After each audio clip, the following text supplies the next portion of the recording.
But the project for tonight is how to replace that spring right there on a 1.5 or 3 to 5 LA or LB engine by International Harvester. The springs are readily available online, but just wait a couple of days and the market will be flooded with them.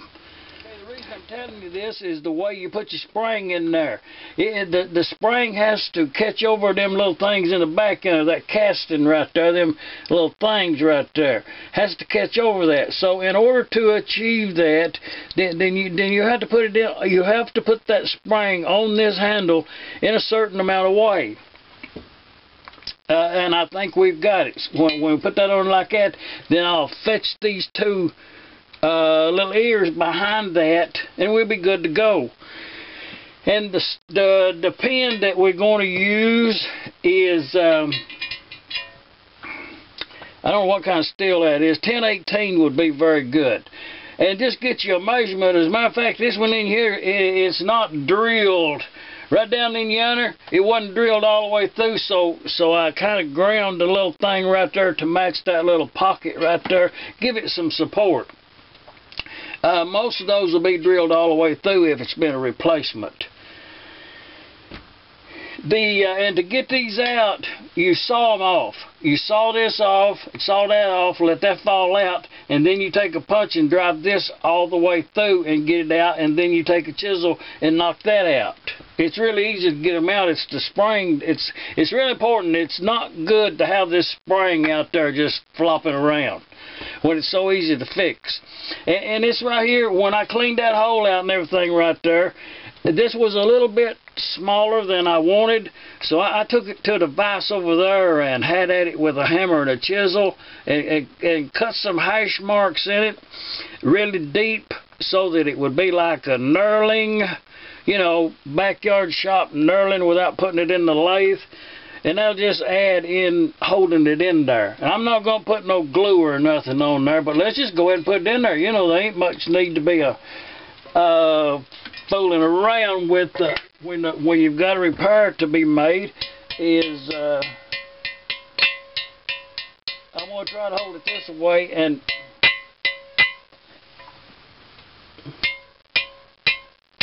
oh yeah, this is going to be a really good one. I can tell by how much pressure it's taken me to drive that. Let me get a chisel back here. We have to drive that in. And that's kind of important. What size you want a chisel that's smaller than, and we only need to go enough to get that in down in that little pocket down in there. But it'll be a fair ways, because we've got to put something else in there.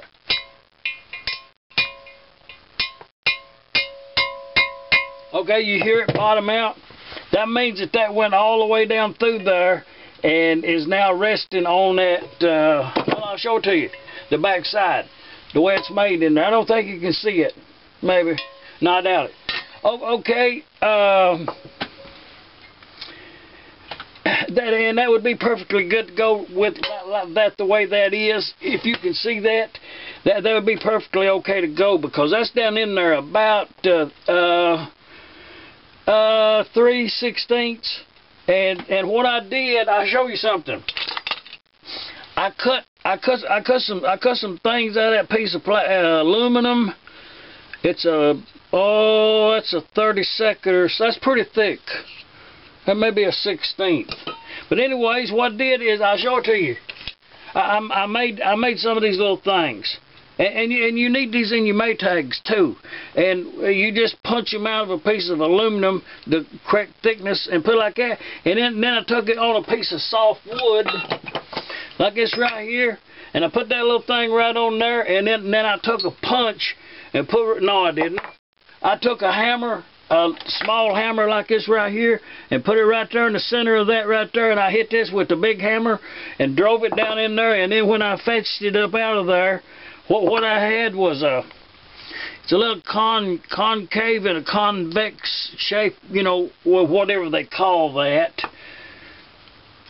This one's too big, and this one's too little right here, and this one right here is just right. And it does have a little deeper concave, and really you want that to be to the outside. And then I'll take another chisel. Well, let's just do it. It's ready to do it. So what I'm going to do is, if you can see that, I'm going to put this little disc right in there, and with this chisel right here, I'm going to try to seat it down in there. I may have to roll that around where you can't see it, but anyway, you know what I'm doing. Okay, now the little disc in there is seated up against that pin. Okay, and the little humps coming out this way. So what I want to do is put the punch right in the middle and put a little dabble, indent on that disc, and that way it'll expand the outer diameter and hold it fast. And you will find these metal type. This would have to be aluminum. It'll be enough, but from the factory. Okay, that's enough. No more is required of that. And that pin's good to go. Well, I really don't like that little thing right there. So what I'm going to do is mix up some JB Weld, because that hole is pretty clean. And I'm going to put it up on the end there, put some JB Weld there, and leave it to tomorrow, and then I'll just shave it off flat around through there. Because I'm going to do a little more stuff to this flywheel. Maybe make it a little bit slicker, maybe not. But anyway, that's all we're going to do there, is just fill that up. And you will find these from the factory that had a piece of cork in there. A small piece of cork. You'll find that from the factory. And anyway, that's just, we ain't done with it yet. We got to get that spring now.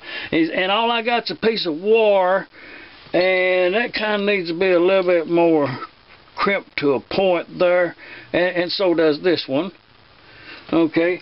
And now what I'm going to do is, I'm going to put this wire through yonder and catch them two forked things right here.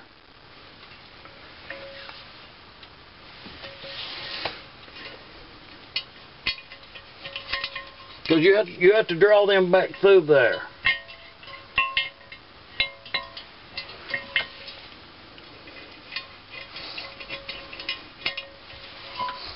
Okay, when you get that around there.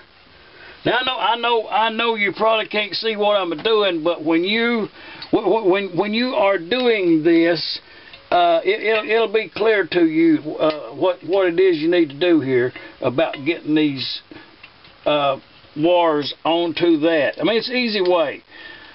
It'll save you a lot of. It's about the only way I've found it really works, and it really does.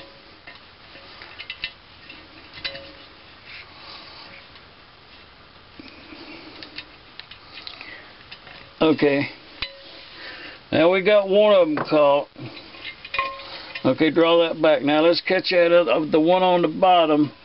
See that wire come up to the top. We got to get it around here and get it on that wire, which was easy enough. Now hold. I'm kind of holding with my finger on the back side back there to so that don't get uncaught. Check it out again, and both of them are caught, so it should swivel on around. Some of them are. Oh, that done come loose right there. I didn't mean for that to come loose. That really needs to be hooked back over there. I think gonna be pulling against that. And just pull that through. Whatever means that you are going to do, just pull that through.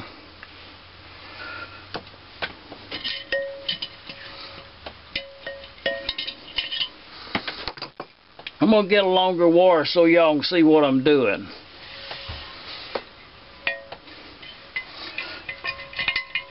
I think this one here is kind of tight. So I think probably the best thing to do is to do one at a time on this one. I believe that'll work out a little better. Is just get that one and then go back up there. Can y'all see that? Okay, right there it is. Now you see that one? Okay, I'm going to go right back up through yonder on the top side and get that other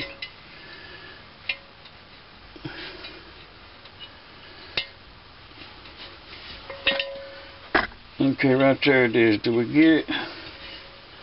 I think so. And then come around here and have to get it through the same way.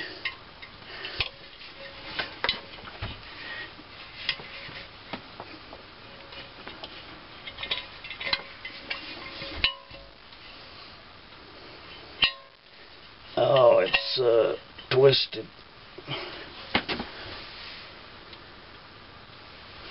Yeah, that ought to go on in there.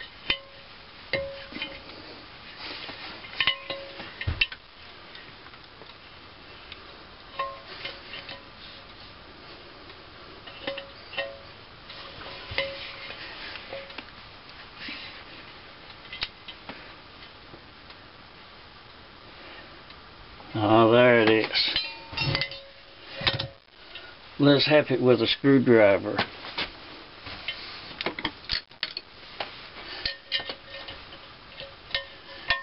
Okay, you see, no, y'all didn't see that. See what it was when that come through? It caught on the back side of that. Oh, that was really easy. That was as easy as could be, as the one I have put on there. Okay, here's what you end up with: a really good tight handle on your LA or LB. You know, just here for how many minutes it's been here, you know, 10 minutes to replace a spring. Well, it's just good practice to have all parts of your engine in good working order. From here on the East Coast, Arkansas, Shop Dog Sound.